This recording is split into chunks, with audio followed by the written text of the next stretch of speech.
Yeah, shalom.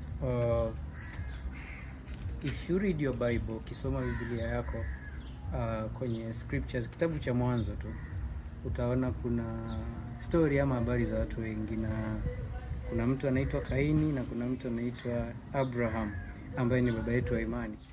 Biblia inazungumza kwamba siku moja Mungu akawa amemtokea Ibrahim akamwambia kwamba toka katika nyumba baba yako uende mpaka katika ile nchi ambayo mimi Mungu nakupeleka ama nitakayokuambia. Then tunakuja kukutana na sehemu ambayo Mungu anamwambia Ibrahim, nitakufanya baraka ili ubariki wengine. Now ukirudi nyuma kule mwanzoni kabisa, mtu mmoja anaitwa Kaini, kuna siku moja alimuua ndugu yake ambaye ni Abel. Then Mungu akamwambia Kaini, kwa sababu hii ardhi imelaaniwa kwa ajili yako. Now what is a blessing and what is a curse? Ama nitumie lugha ya Kiswahili kwamba baraka ni nini na laana ni nini. Najua umekuwa umesikia kwa namna nyingi tofauti tofauti maana baraka na laana. Simplicity nikwambie tu, baraka ni nini? Baraka ni access na laana ni kukosa access. Biblia inasema Yesu siku ile akasema, heri mwenye moyo safi, huyo atamwona Bwana, atamwona Mungu.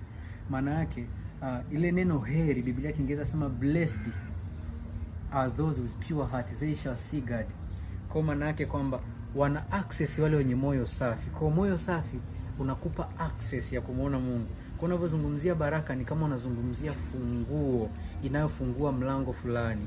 Unapozungumzia laana, maana yake hata mlango ukiwepo hauna funguo kufungua mlango. Aidha utoke kwenye hatua moja ya maisha kwenda hatua nyingine, ama uingie mahala ambapo pataleta badiliko la ujumla na kubwa kwenye maisha yako. So now Mungu anapomwambia Ibrahim, ninakufanya baraka ili ufanyike baraka kwa wengine.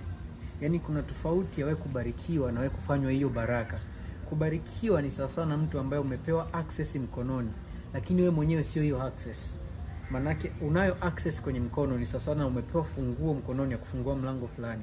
Lakini Mungu anaposema nitakufanya kuwa baraka ubariki wengine, manake nakufanya wewe kuwa hiyo access.